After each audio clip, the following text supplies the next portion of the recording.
Panapa zvobuda tagwa mashoko ekuti now the government is in panic mode. The government aiwa yatova nema-insecurities panhau aiwa the helicopter crash zvakutoraisa concern about mutungamiri wenyika security vachiti kana tichiona kuti aiwa AFZ aiwa ichiprodusa kana mahelicopters anongoti inogona kungodonha iri mudenga, saka mutungamiri wenyika is he self. Sana pinda mashuka nobuda nyuko pana upload wa subscribe or like on the bell icon. Pana pa the bottom ground. Pana patuno kuti vamwe vari kuti aiwa that crash was planned. Vamwe vari kuti aiwa angari ma technical issues. Pana pa vanobuda panyuko pachinzi the helicopter crash yemasvingo on Sunday is brought to light troubling issues related to the aircraft model used.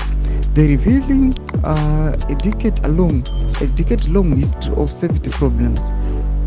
The Eurocopter AS332 Super Puna, which crashed shortly after takeoff from Masvingo Airport on Sunday, while en route to collect President Mnangagwa, is a history of incidents that cast doubt on its reliability for critical operations. The Eurocopter AS332 Super Puna, commonly used for both civilian and military purposes, has faced persistent safety issues over the past 10 years.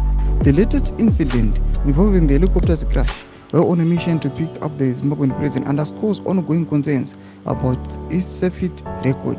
Panapata kuona kuti aiwa vakutotya kutoti saka safety aiwa yemutungamiri wenyika kana vamwe zvavo ingava military kana macivilians aiwa ichiripo iri inoda kungoti zvotokunozikana kuti anytime chikopokopo zvounongodonha zvachiri mudenga ukanzwa kuti aiwa vamwe vatisiya. Tudze mafungiro enyu moti kudii pamusoro pekutya kwakuitika. Bvina comment section medu, subscribe or like and turn on the bell icon.